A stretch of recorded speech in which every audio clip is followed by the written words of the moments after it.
Hello दोस्तों, तो आज की इस वीडियो में मैं सोल लैंड 2 की आगे की नॉवल को कंटिन्यू करने वाला हूँ। और हाँ, अगर आपने अभी तक इसके पिछले पार्ट को नहीं देखा है तो अगर आप लोगों ने मिस किया है तो मैं उसका लिंक को डिस्क्रिप्शन और कमेंट में दे दूंगी, तो आप लोग वहाँ जाकर चेक करके देख लेना। तो इस एपिसोड की शुरुआत भी बिल्कुल वही से होता है जहाँ युहाओ काफी ज्यादा इंजर्ड होने की वजह से बेहोश हो चुका होता है।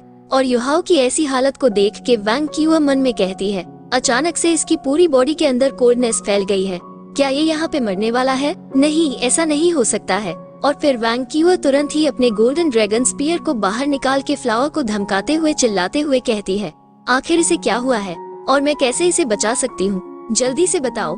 और वैंग क्यूआ को अचानक से इतने गुस्से में देख के ये फ्लावर चौंक जाती है और यह कहती है, इसके जख्म वाकई में काफी ज्यादा गहरे हैं और ऐसा इसलिए हुआ है क्योंकि इसने ब्लेजिंग सन स्प्रिंग के पानी को पिया है, जिस वजह से इसके इंटरनल ऑर्गन्स पूरी तरीके से जल चुके हैं। और इसका जैसे प्यार को लेके ऑब्सेशन है, ये बिल्कुल उसी पसंद के जैसा है जैसा कि उसके अपने वाइफ के प्रति था।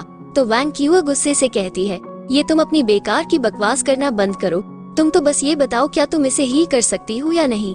और फिर वैंग क्यूआ काफी खतरनाक तरीके से अपने गोल्डन ड्रैगन के ओरे को रिलीज करते हुए कहती है, क्योंकि अगर यह यहाँ पे मरता है तो मैं तुम सभी को ही वो दर्द एक्सपीरियंस करवाऊंगी जो इसने किया है। और इस चीज को सुनकर यह फ्लावर घबरा जाती है और यह कहती है, प्लीज रुक जाओ। जबकि वैंग क्यूआ कहती है, अगर यह यहाँ पे मरता है तो मैं अपने आप को भी मार दूंगी और मेरे साथ साथ तुम सभी ही मेरे साथ यहीं पे मारे जाओगे। तो यह फ्लावर कहती है, तुम ये सब क्यों कह रही हो जबकि ऐसा दिखता है कि यह बिल्कुल भी तुमसे प्यार नहीं करता है।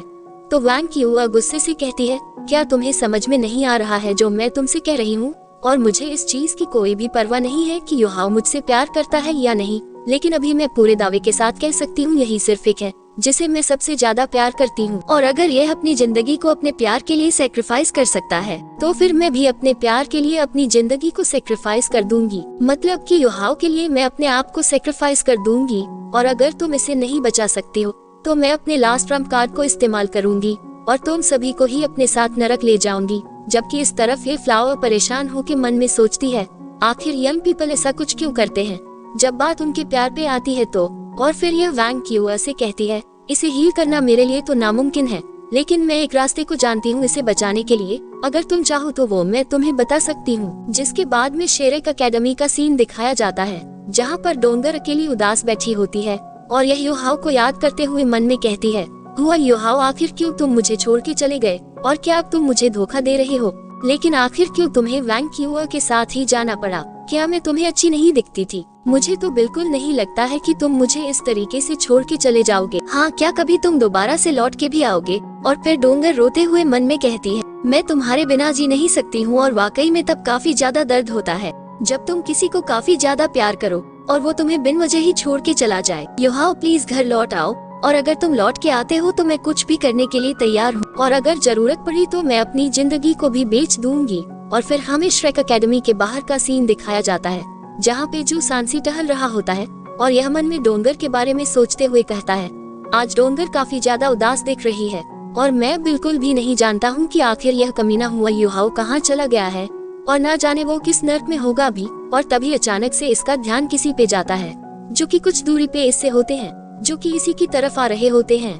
और जैसे ही यह क्लियर उन्हें देख पाता है तो इससे काफी तगड़े वाले होश उड़ जाते हैं, क्योंकि ये दोनों आने वाले और कोई नहीं युहाओ और वैंग क्यूआ होते हैं। और कुछ ही पलों में ये खबर वान डोंगर तक भी पहुंच जाती है और यह कहते हैं, क्या ये सच में सच है कि युहाओ लौट आया है? पहले ये बताओ कि वो कहाँ है। सिस्टर नान, जल्दी से मुझे बताओ। और जियांग नान बताती है, वो फ्रंट गेट के सामने है। लेकिन और जियांग नान कुछ आगे कह पाती उससे पहले ही डोंगर बिना सुने आगे चली जाती है। जबकि जियांग नान कहती है, लेकिन वो वैंग क्यूआ के साथ है। जबकि इस तरफ हम देखते हैं कि वैंग क्यूआ के रास्ते को बीबी जू सांसी सैतो और सियो ने रोक रखा होता है। तो वैंग क्यूआ इन सभी से कहती है, मेरे राज से हट जाओ, मुझे वांग डोंगर को ढूंढना है। तो बीबी कहता है, पहले तुम हमारे सवालों का जवाब दो, क्या तुम दोनों साथ थे? जिस पर वैंग क्यूआ कहती है, हाँ बिल्कुल, हम दोनों अकेडमी से साथ में ही बाहर गए थे। तो सियो कहती है, आखिर तुम ऐसा कैसे कर सकती हो? तो वैंग क्यूआ कहती है, आखिर हम ऐसा क्यों नहीं कर सकते हैं? तो बीबी को इस पे काफी गुस्सा आने लगता है। तो वैंग क्यूआ कहती है, आखिर वांग डोंगर कहाँ है? वो ये यहाँ पे आ चुका है, लेकिन अब तक वो यहाँ पे क्यों नहीं आए? डोंगर को कोई जाके बोलो कि जल्द से जल्द वो यहाँ पे आए। और वैंग क्यूआ की इन बातों को सुन के इन सभी को काफी ज्यादा गुस्सा आ जाता है और ये सभी ही अपनी अपनी सोल रिंग्स को रिलीज कर देते हैं और केटा भी अपने सोल वेपन्स को बाहर निकाल लेता है और यह सभी कहते हैं, क्या तुम हम सभी को ही उकसाना चाहती हो और तुमने जो डोंगर को इतना दुख पहुंचाया क्या उतना काफी नहीं है। और तभी यहाँ पे डोंगर आ जाती है और यह आते ही इन सभी को रुकने के लिए कहती है और जैसे ही इसका ध्यान युहाओ के ऊपर जाता है तो ये देखती है कि युहाओ का गला पूरी तरीके से जल रखा है और युहाओ की ऐसी हालत को देख के ये पूरी तरीके से कांप उठती है और यह कहती है, आखिर हुआ युहाओ को क्या हुआ है।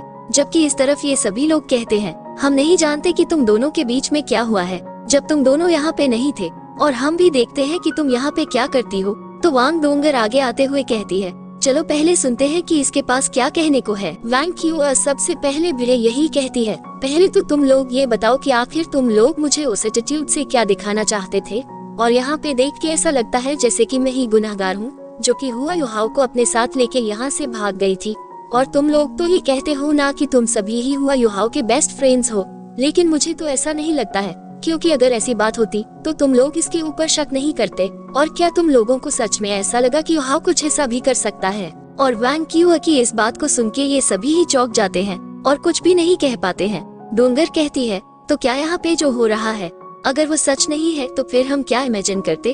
तो वैंग क्यूआ कहती है, मैं सच में इसके लिए अब कुछ भी नहीं रही हूँ और बीते इन पिछले 10 दिनों में युहाओ हरदम मौत की कगार पर खड़ा रहा और मैंने लगभग अपनी पूरी कोशिश की इसे रोकने की, लेकिन इसने मेरी एक ना सुनी और बिना खतरे की परवाह किए जबरदस्ती आगे बढ़ता रहा, बस तुम्हारे अंदर छिपी हुई उस बेकार सी बीमारी का इलाज ढूंढने के लिए। और इसने सिर्फ उसे ढूंढने के लिए अपना सब कुछ दाव पे लगा दिया। और यह सुनने के बाद क्या तुम्हें अब भी लगता है कि यह भाग गया होगा। और छिपी हुई बीमारी का सुनकर डोंगर चौंक जाती है और यह कहती है, युहाओ ने इस बारे में मुझे कभी नहीं बताया। और वैंग क्यूआ कहती है, मैंने कभी नहीं सोचा था कि कोई पसंद सिर्फ अपने प्यार के लिए इस हद तक भी जा सकता होगा। और तभी उस चादर के बाहर युहाओ का जख्मी हाथ बाहर निकल आता है जिसे देख के सभी लोगों के होश उड़ जाते हैं। और डोंगर रोते हुए कहती है, आखिर हुआ युहाओ को क्या हुआ और आखिर कैसे इसे इतने गहरे जख्म मिले। वैंग क्यूआ कहती है, क्या तुम सच में जानना चाहती हो कि इसे इस तरीके के जख्म कैसे मिले और क्या तुमने इसके गाल के पास में वो चीज देखी, उसे हार्ट या रिंग फ्लावर के नाम से जाना जाता है और सिर्फ इस फ्लावर के लिए ही इसने ना जाने कितनी बार मौत का सामना किया है। और इसने तो यहाँ तक कि उस स्प्रिंग के पानी को भी पिया जिसे ब्लेजिंग सन स्प्रिंग के नाम से भी जाना जाता है, जो कि लावा से कई गुना ज्यादा गर्म होता है। और इसने सिर्फ उसे अपनी एब्सोल्यूट आइस को सुप्रेस करने के लिए ही पिया था।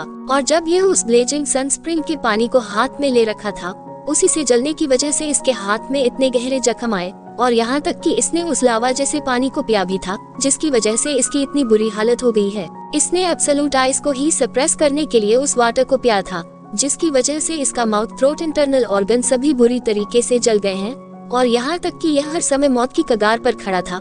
और यहाँ तक कि जब ये धीरे धीरे करके मर रहा था तब इसने स्ट्रगल करते हुए मुझसे कहा कि मैं इसे तुम्हारे पास ले आऊं जिससे कि यह तुम्हारी डिसीज को ट्रीट कर सके। और अगर मैंने इसे पोशंस नहीं दिए होते तो तुम इसे अभी यहाँ पर नहीं देख रही होती। और इस चीज को सुनकर डोंगर जोर जोर से रोने लगती है और यह कहती है, मुझे बिल्कुल भी नहीं पता था कि तुम अकेले ही कुछ ऐसे खतरनाक चीजों से होकर गुजर रहे हो। और आखिर क्यों तुमने इस बारे में मुझे कुछ भी क्यों नहीं बताया। और तुमने कहा था ना कि हर एक बाधा मुसीबत का हम साथ मिलकर सामना करेंगे।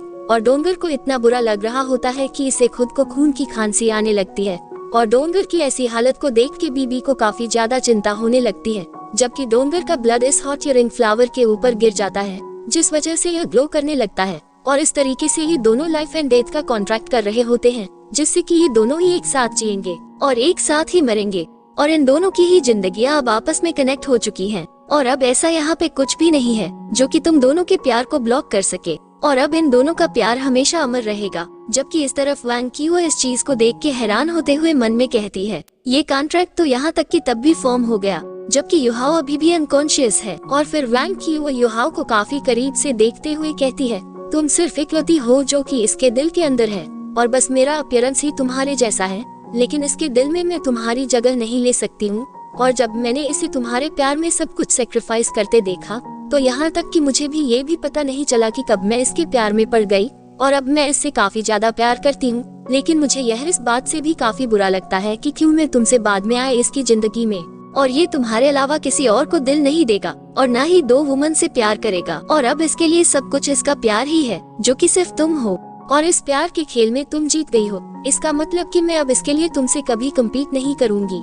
और मेरी बस एक ही रिक्वेस्ट है कि तुम इसका अच्छे से ख्याल रखना। और इतना कह के वैंग क्यू यहाँ से जाने लगती है तो डोंगर पीछे से चिल्लाते हुए कहती है, इसकी जिंदगी बचाने के लिए मैं सच में तुम्हारी शुक्रगुजार हूँ। और अगर किसी दिन तुम्हें मेरी मदद की जरूरत पड़े तो मैं अपनी पूरी पावर का इस्तेमाल करूंगी तुम्हारी मदद करने के लिए। और अगर जानलेवा हालात भी हुए तब भी मैं डोंगर तुम्हारी मदद करने से हिचकिचाएगी नहीं। और इस बात को सुनकर वैंग क्यू रोते हुए यहाँ से चली जाती है। इस तरफ डोंगर युहाओ से कहते हैं, युहाओ अब से मैं तुम्हारी वाइफ हूँ और अब इस चीज से कोई भी फर्क नहीं पड़ता है कि तुम्हारे जख्म हील होते हैं या नहीं, लेकिन तब भी मैं हमेशा तुम्हारी वाइफ रहूंगी। और असली ब्लेसिंग तो वो कॉन्ट्रैक्ट है। और मैं सच में भगवान की शुक्रगुजार हूँ जो तुम अब भी जिंदा हो, क्योंकि अगर तुम मर जाते तो मैं भी ज्यादा समय तक नहीं जी पाती। Yuhao I love you so much. जबकि इस तरफ कोई भी एक शब्द भी नहीं बोलता है। और तभी डोंगर बीबी से कहती है, ब्रदर बीबी क्या आप मेरे लिए कुछ खाने के लिए ले आएंगे, क्योंकि मैंने कई दिनों से खाना नहीं खाया है और मुझे जल्द से जल्द अपनी एनर्जी को रिस्टोर करने की जरूरत है, जिससे कि मैं युहाओ का ख्याल रख सकूं। और इस चीज के लिए बीबी भी मान जाता है। और जब एल्डर शैन को युहाओ के बारे में पता चलता है तो वो युहाओ के पास आते हुए कहते हैं, आखिर युहाओ को क्या हुआ है। और फिर एल्डर शैन एक और एल्डर के साथ मिलकर युहाओ की कंडीशन को देखने लगते हैं। और इसी के साथ हमारा एपिसोड यहीं पर एंड हो जाता है। यदि अगर आप लोगों को वीडियो थोड़ा सा भी अच्छा लगा हो, लाइक शेयर सब्सक्राइब दबा के करना। और हाँ, कमेंट करके बताना कि वीडियो कैसे लगा, अच्छा लगा हो। इंतजार करना, मिलते हैं अगले